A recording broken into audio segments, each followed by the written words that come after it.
Good afternoon students. इस video के अंतर्गत हम लोग पास्ट टेंस के विषय में अध्ययन करेंगे। वो भी पास्ट टेंस के अंतर्गत वाज और वर से कैसे डायरेक्ट क्वेश्चन बनाए जाते हैं और उसका आंसर कैसे दिया जाता है, फिर डेड से कैसे बनाए जाते हैं। मतलब पास्ट इंडेफिनिट और पास्ट कंटिन्यूअस टेंस के अंतर पास्ट इंडेफिनिट टेंस में जानते हैं कि निगेटिव या इंट्रोगेटिव बनाने के लिए डेड का प्रयोग होता है, डेड नॉट का प्रयोग होता है, और वैसे ही पास्ट कंटिन्यूअस टेंस में वाज और वर का प्रयोग सहायक क्रिया के रूप में होता है। जिस प्रकार आपने प्रेजेंट टेंस में देखा कि 4 भाग होते हैं, उसी तरह से पास्ट टेंस यानी भूतकाल में भी टेंसेज के 4 प्रकार बनाए गए हैं, 4 भागों में बांटा गया है। Past indefinite, past continuous, past perfect, past perfect continuous tense. जैसे यहाँ सबके एक एक उदाहरण दिए गए हैं। सीता ने गीत गाया, सीता संग सॉन्ग। सेकेंड फॉर्म क्रिया का लगता है सभी सब्जेक्ट के साथ, सीता संग सॉन्ग। यानी अफर्मेटिव सेंटेंस है तो उसका अनुवाद बनाने के लिए सभी कर्ताओं के साथ सेकंड फॉर्म लगा दीजिए, सीता संग सॉन्ग। सीता ने गीत गाया, इससे यह पता चलता है कि बीते हुए समय में कोई कार्य पूरा हुआ। कब हुआ यह टाइम नहीं दिया रहता। हाँ, बीते हुए समय में उसने गीत गाया, कब गाया कुछ पता नहीं है। दूसरा है सीता गीत गा रही थी, Sita was singing a song. यानी बीते हुए समय में कोई कार्य जारी था, सीता के गीत गाने का कार्य जारी था, पूरा हुआ नहीं हुआ इसके विषय में कोई जानकारी नहीं दी जाती। तीसरा, सीता गीत गा चुकी थी, पास्ट परफेक्ट। यानी इसमें यह दर्शाया जाता कि बीते हुए समय में बहुत पहले कोई कार्य पूरा हो चुका था, यानी एक समय के पहले वह कार्य पूरा हो गया था। और चौथा है सीता 2 घंटे से गीत गा रही थी, सीता हैड बीन, सॉरी हाँ, Sita had been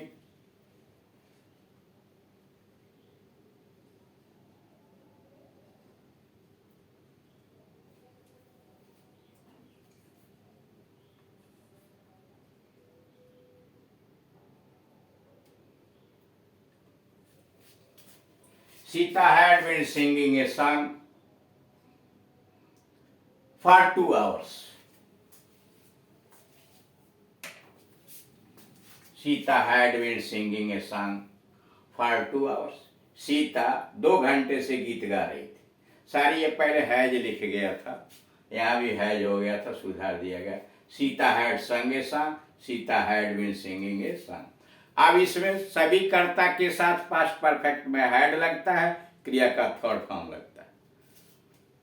past perfect continuous tense के अंतर्गत सभी कर्ताओं के साथ हैड बीन लगा के मुख्य क्रिया में आईएनजी जोड़ दिया जाता है और समय निश्चित समय के लिए सिंस, अनिश्चित समय के लिए फॉर का प्रयोग किया जाता है। यानी 4 प्रकार के जो हुए, सीता गीत गा रही थी, सीता ने गीत गाया, Sita sang a song, past indefinite. Sita गीत गा रही थी, past continuous, Sita was singing a song. Sita गीत गा चुकी थी, Sita had sung a song. Had सहायक क्रिया लगाइए, क्रिया का third form had sung a song. और लास्ट चौथा past perfect continuous tense, Sita had been singing a song for 2 hours, for some hour या फॉर सिंस और फॉर लगा के टाइम दी जाती है।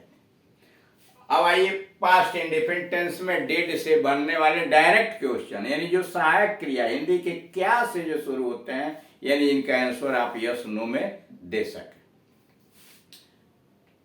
उनका कैसे प्रश्न बनाया जाता है, कैसे उत्तर दिया जाता है, इस संबंध में जानकारी दीजिए।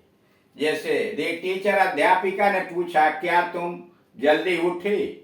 यानी अध्यापिका ने सीमा से पूछा कि क्या तुम जल्दी उठी।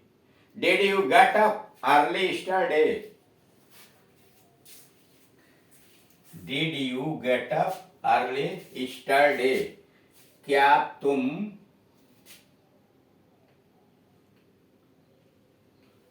क्या कल क्या कल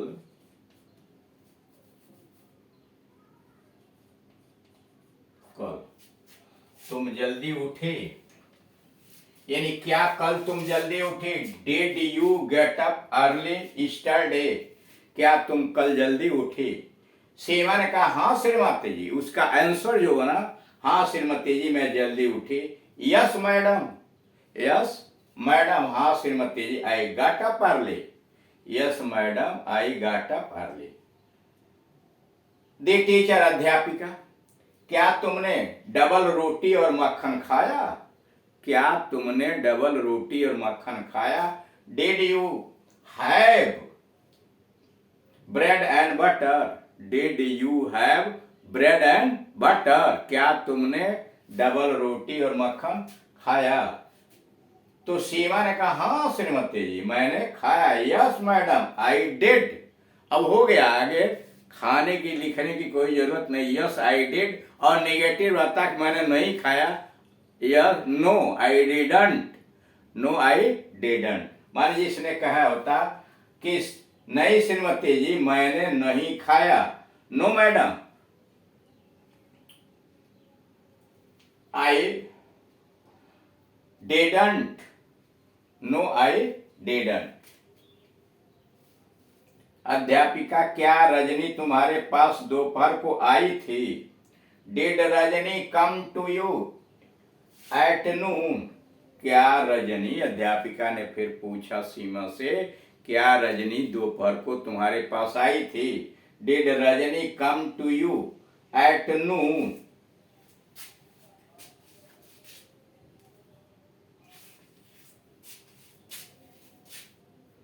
सीमा ने उत्तर दिया नहीं, नहीं वह नहीं आई थी। No she didn't, no she didn't, वह नहीं आई थी। अध्यापिका, क्या तुमने रात को यह निबंध लिखा? निबंध मतलब इससे। Did you right this essay? Did you right this essay at night? क्या रात को तुमने यह निबंध लिखा? सीमा, नहीं मैंने इसे नहीं लिखा, किंतु मेरे भाई ने लिखा। No I didn't write it, केवल यही कामा लगा देंगे तभी मान लिया जाएगा। No did I didn't but my brother did, मतलब मेरे भाई ने लिखा। No I didn't write it but my brother did, मतलब माई ब्रदर रोट।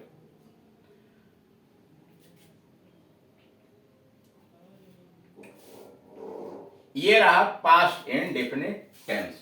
अब यहां पर आप देख रहे हैं कि जो सेंटेंसेस आए हुए हैं ये वाज और वर का है। ठीक, वाज और वर, यानी वाज और वर से बनने वाले जो प्रश्न है और उनके उत्तर कैसे दिए जाते हैं इसके संबंध में यह जानकारी दी गई है। अध्यापक, क्या तुम कल बाजार गए थे? अध्यापक ने टोनी से पूछा, क्या तुम कल बाजार गए थे? Were you out for shopping yesterday? क्या तुम कल बाजार गए थे? Were you out for shopping yesterday?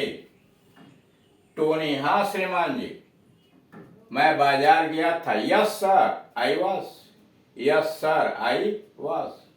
अध्यापक, क्या तुम कल बाजार गए थे?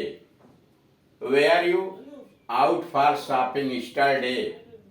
टोनी, हाँ श्रीमान मैं बाजार गया था। Yes sir I was, yes sir I was. अध्यापक, क्या तुम चलते चलते पुस्तक नहीं पढ़ रहे थे? अध्यापक, क्या तुम चलते चलते पुस्तक नहीं पढ़ रहे थे? Were you not reading a book while walking?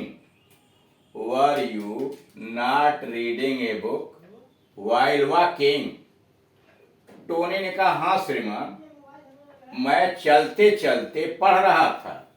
Yes sir, I was reading a book while walking.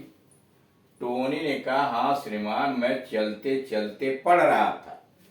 Yes sir, I was reading a book while walking. अध्यापक, क्या रमा भी चलते चलते पढ़ रही थी? टीचर ने कहा, क्या रमा भी चलते चलते पढ़ रही थी? Was Rama also reading while walking? Was Rama also reading while walking? Tony ने कहा, नहीं, वह केवल सुन रही थी। नहीं, वह केवल सुन रही थी। No, she was just listening. No, she was just listening. अध्यापक, क्या तुम्हारे घर में तुम्हारी बुआ गा रही थी? अध्यापक ने फिर पूछा, क्या तुम्हारे घर में तुम्हारी बुआ गा रही थी? Was your aunt singing at your house? Was your aunt singing at your house? Tony ने कहा, नहीं, मेरी बहन गा रही थी। नहीं, मेरी बहन गा रही थी। No, it was my sister. No, it was my sister. Radha ने क्या तुम अंग्रेजी पढ़ रही हो? राधा ने सुधा से पूछा, क्या तुम अंग्रेजी पढ़ रही हो? Was were you studying English? Were you studying English? Sudha ने कहा, हाँ, मैं अंग्रेजी सीख रही थी। Yes, I was learning English. Yes, I was learning English. इस तरह से आपने देखा कि पास्ट इंडिफिनिट टेंस में और पास्ट कंटिन्यूअस टेंस में सहायक क्रिया के माध्यम से किस प्रकार से प्रश्न बनाए जाते हैं और उनका उत्तर कैसे लिखा जाता है। Thank you.